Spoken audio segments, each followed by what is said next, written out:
Hello, young brigade. Today we will do how to write a speech. Students, I'll tell you very easy and effective ways to write a speech. There is a marked difference between speech and article, but today we will talk about speech, how to write best natural speech and get full marks in it. Student, firstly, we should know what is the speech is. A speech is a way of expressing one's thoughts, ideas on a specific topic in a communicative format. Students जो speech है आपके विचार व्यक्त करने का, अपने विचार thoughts ये सब व्यक्त करने का, आइडियाज़ व्यक्त करने का एक बहुत ही स्पेसिफिक तरीका है जो आप कम्युनिकेटिव वे में आम बातचीत के तरीके में बहुत ही इफ़ेक्टिव ढंग से कर सकते हैं। चाहे आपने ऑरल स्पीच देनी हो, स्टेज पे देनी हो, या आपने राइटिंग सेक्शन का टॉपिक करना हो। Format is also very important, students, and in format, opening and closing is very important. You should know how to use opening or how to use different words while opening the speech. Firstly, you should know addressing the audience is must in speech.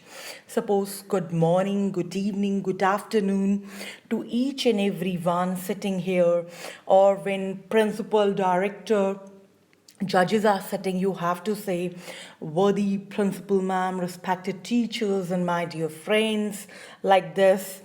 And after them, greeting them, good morning, good afternoon, and introducing yourself. I am Nitika, student of this and this class, want to share my crisp, interesting views on the topic. Then you have to talk about the topic, on which topic you are going to tell them about, or also mention the occasion. On the occasion of this, I'm going to share my views on this and this topic, and try to create a interest in the opening of the speech. After that, middle, you have to discuss the topic in a very effective way with using questions and very effective words. And closing, you have to conclude the topic in closing and thanking the audience at last by saying thank you for lending me your ears, or thank you for listening to me patiently, like this. And students, you should know about the marks also. Marks are generally divided into format. So firstly, format, you have 1 mark for format. If your format for speech is correct, accurate, you'll get 1 mark. Then content. You'll get the marks on the basis of content also. Your content, or whatever the matter you talk about, should be very solid, effective, and presentable. Expression, the way of expressing yourself. आप writing में या hourly जैसे भी अपने आप को express करते हो वो बहुत ज़बरदस्त होना चाहिए। आपकी लैंग्वेज में एक्यूरेसी भी बहुत होनी चाहिए। आप इंग्लिश लिख रहे हैं, लैंग्वेज लिख रहे हैं, एक्यूरेसी के बगैर आपके मार्क्स नहीं मिलेंगे। और कोहेरेंस एंड रिलेशन, आपके सेंटेंसेस एक दूसरे से कोहेरेंट होने चाहिए, जुड़े हुए होने चाहिए, रिलेटिव होने चाहिए। ये नहीं कि एक सेंटेंस कुछ कह रहा है, दूसरा सेंटेंस कुछ। रिलेटिविटी और कोहेरेंस सेंटेंसेस में होना चाहिए। लड़ियों की तरह सेंटेंस जुड़े होने चाहिए, जिसमें एक बहुत ही ज़्यादा इंटरेस्ट आता है पढ़ने में भी, सुनने में भी। तो ये चीज़ें आपको, कोहेरेंस और रिलेशन भी बहुत इम्पॉर्टेंट है। उसके बाद स्टूडेंट कुछ लैंग्वेज ट्रिक्स, या वेरी इंपॉर्टेंट, इंटरैक्टिव लैंग्वेज। आपको ये नहीं कि 4th 5th वाली लैंग्वेज यूज़ करनी है, this is a cow, it has this legs and all. No, not too much tough like Shakespeare और many eminent personalities. You have to use, effective or interactive language, which should be simple and effective, understandable. Or direct sentences you have to use. No need to write indirect sentences or indirect tenses. Emotional attachment should be there in your speech so that the listeners or the audience may listen to you, or the checker may also get interest on checking your speech. Or you have to add suggestions also. Politeness should be in your language, maybe your writing, maybe your speaking. That is more important, and attract others. And student, keep in mind, always use present tense. Use modals. Use pronouns like he, she, it. Don't use the names again and again. Use pronouns. Or right punctuation marks are also important. Suppose you are using exclamation, full stops, or commas, colons, semicolons, then you have to use it very properly. Or if you are using inverted commas also, so you have to use this very effectively. Or language should be simple, lucid, effective, and then you'll get full marks. And student, this is the format. Look here. Firstly, you have to greet. Suppose, good morning, good afternoon, principal ma'am, respected teachers, and my dear friends. I am the student of this and this topic. I'm student of this and this class. Want to share my crisp views on the topic of, then write the topic. After that, you have to disclose a little bit topic के बारे में बताएंगे कि उसका आजकल के time में क्या इम्पोर्टेंस है. आप उसे प्रीवियस डे से भी कनेक्ट कर सकते हैं, ओल्डन डेज से कनेक्ट कर सकते हैं. उसके बाद जो आपका नरेटिव जो पार्ट है और उसके जो फैक्ट्स बताने हैं, आपको डिस्क्राइब डिटेल में करना है, वो आपने थर्ड पैराग्राफ में करना है. उसके बाद उसके कुछ व्यूज़ देने हैं टॉपिक के. अगर आपको लगता है कुछ deeper presentation with the help of questions, आप क्वेश्चंस भी यूज़ कर सकते हैं, एग्जाम्पल्स भी दे सकते हैं इफ़ेक्टिव वे में. और उसके बाद एंड में आपने कंक्लूजन देना है, उसमें आपके सजेशंस भी रह सकते हैं. और एंड में क्लोजिंग में आपने थैंक यू करना है. जो ऑडियंस आपको सुन रहे हैं, ये भी बहुत इंपॉर्टेंट है. और थैंक यू के लिए भी कई स्टाइल हैं. सिंपली थैंक यू लिख सकते हो. थैंक यू लिखने के बाद thank you for lending me your ears, thank you for listening to me patiently, like this. You can end this with your choice words. And now look example. Some useful tricks try to engage audience with the imaginary situation. आपने कुछ imaginary situation create करके रखनी है. इस तरह से लिखना या बोलना है कि आपको ऑडियंस सुनना चाहें या आपके कंटेंट को पढ़ना चाहें. And use semi colons while. अगर आप लॉन्ग सेंटेंसेस लिख रहे हैं तो बीच में सेमी कॉलन ज़रूर डालें, और उसके बाद फुल स्टॉप. और ये नहीं कि कहीं कॉमास और ये सब यूज़, क्योंकि आप राइटिंग स्किल्स लिख रहे हैं, आपकी हर चीज़ के मार्क्स हैं और ये आपके उसको इफ़ेक्टिव बनाता है. यदि आप पंक्चुएशन मार्क्स है, लैंग्वेज है, ग्रामेटिकल मिस्टेक्स नहीं करते और बहुत अच्छे वर्ड्स, सूटेबल वर्ड्स यूज़ करके इफ़ेक्टिव बनाते हैं, तो इसमें आपके मार्क्स अच्छे मिलते हैं. And now student, this is example. Recently, there are many cases of, increase in crimes against the elderly people. जो बुज़ुर्ग लोग हैं उनके खिलाफ मतलब काफ़ी जो है क्राइम हो रहा है. वो बेचारे अकेले रहते हैं, फॉरेन में रहते हैं, उनके बच्चे वगैरह. तो आप देख रहे हैं क्वेश्चन के बाद गुड मॉर्निंग से स्टार्ट है. जो फर्स्ट पैराग्राफ है, good morning. Okay, a whole hearted morning लिख सकते हैं, गुड मॉर्निंग लिख सकते हैं.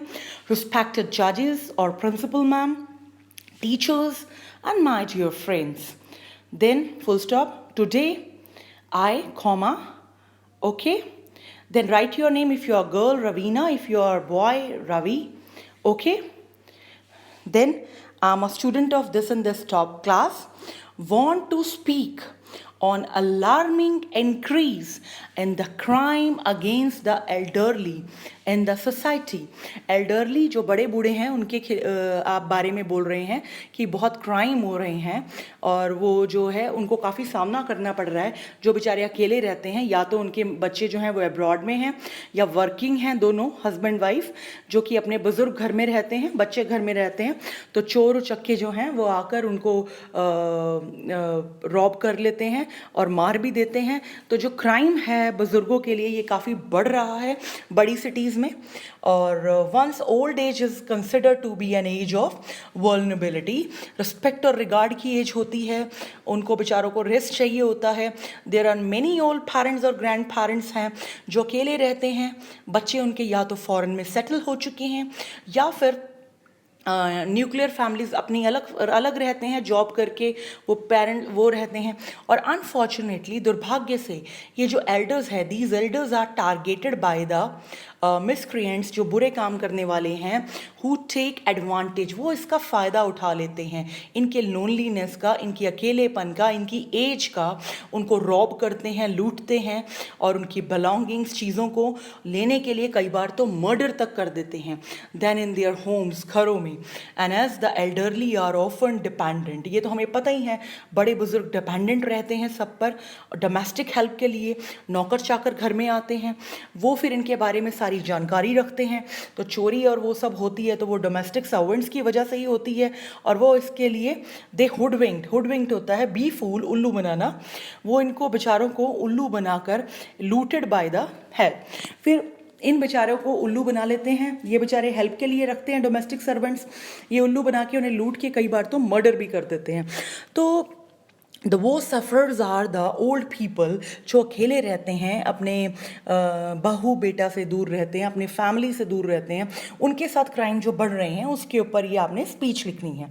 तो जो आप समझ गए होंगे कि फर्स्ट पैराग्राफ, एक लाइन छोड़ के आपने दूसरा paragraph should be clearly visible. अब आप देखिए फिर नेक्स्ट 2 पैराग्राफ्स हैं। फिर सर्टेन, आप लैंग्वेज देख रहे हैं, बहुत सिंपल है, अंडरस्टैंडेबल है। सर्टेन मेजर्स कैन बी, अब आप मेजर्स की बात करेंगे, क्या क्या सावधानियां या मेजर्स जो हैं वो लेनी चाहिए। Can be taken to help to protect the elderly, काफ़ी तरह की हेल्प लेनी चाहिए। पीप होल्स और सीसीटीवी कैमरास जो हैं वो इंस्टॉल्ड होने चाहिए। पीप होल्स होता है बेटा डोर के ऊपर, वो छोटा सा पीप होल होता है, पहले वो कोई अगर डोर बेल बजती है तो आप छोटे से होल से देख सकते हैं कि कौन है। यदि आपको लगे कि वो ठीक है तो आप उसे अंदर आने दें, वरना नहीं। और सीसीटीवी कैमरास में पूरा सब कुछ रिकॉर्ड हो जाए। And should be installed at the entrance of their homes, घर में ज़रूर होने चाहिए, जिससे कि काफ़ी हेल्प होगा identity homes ever the door, so they do not allow strangers to enter. Definitely CCTV cameras अगर होंगे तो वो स्ट्रेंजर्स नहीं आएंगे। पीप होल्स भी काफ़ी हेल्प करेंगे इसमें। Aged people must ensure that all the windows and doors are locked properly. Yes, यदि उन्हें घर में बैठना है तो प्रॉपरली सेफ बन के बैठना पड़ेगा, डोर विंडो सब क्लोज करके बैठनी पड़ेंगी। एक्स्ट्रा पुलिस पेट्रोलिंग भी होनी चाहिए उस एरिया में जहाँ पे ओल्ड रहते हैं, या बाय चांस वैसे भी होनी चाहिए पुलिस पेट्रोलिंग जिस एरिया में ऐसे केसेस ज़्यादा आते हैं। और अलार्मिंग रेट है जहाँ पे ओल्ड के लिए, और elderly safe point of view से भी जो है कुछ स्टर्न मेजर्स लिए जाने चाहिए। And moreover neighbours should be asked to be vigilant, जो आसपास के जो लोग हैं नेबर्स, उनको विजिलेंट या सावधान रहने के लिए, बार बार सतर्क रहकर इनको चेक करने के लिए कहना चाहिए, ताकि वो इन पे एक आई रखें, to keep an eye on elderly, इन पे एक नज़र रखें कि ये सेफ़ हैं, ठीक हैं। अगर आप नेबर्स को कह दोगे तो वो देखते रहेंगे, या कोई सीक्रेट कोई बेल ऐसी होनी चाहिए जिसका बजाओ आप अपने घर से तो वो नेबर के घर में बजे, तो नेबर फिर पुलिस को इन्फॉर्म कर सकते हैं अगर कोई ऐसी सिचुएशन हो तो। लास्ट पैराग्राफ, हाउएवर, यहाँ कॉन्ट्रास्ट के लिए यूज़ करते हैं, फिर भी आपने पॉजिटिव एंड ही करना है। However it is a senior citizens themselves who must be alert, senior citizens को तो अलर्ट रहना ही रहना है, और दे मस्ट बी स्ट्रॉन्ग, उन्हें स्ट्रांगली प्रिपेयर्ड बनाना है तो इस तरह की चीज़ें डील करने के लिए, और ताकि वो हर तरह के लोगों से, सिचुएशन से डील कर पाए। Until they are aware and alert themselves, not much can be done to safeguard them from the evils of society. क्योंकि देखो, जितने मर्जी तरीके और मेजर्स अपना लो, पर जब तक वो खुद भी थोड़ा सा अलर्ट नहीं होंगे तो ये काम नहीं हो सकते। सीसीटीवी कैमरास हैं, पीप होल्स अगर लगा दिए हैं तो वो उसी को एंटर करने दें जो उनको लगे कि वो उनकी पहचान का है। तो I hope you like my views on the topic. Thank you, आप इस तरह से लिख सकते हैं, और thank you for lending me your ears चाहे लिखिए, और या फिर thank you for listening to me patiently. इसके बाद आप फिनिश, या फिर खाली थैंक यू भी चलेगा आपका। तो I hope you understood students, and catch you very soon with some new concepts.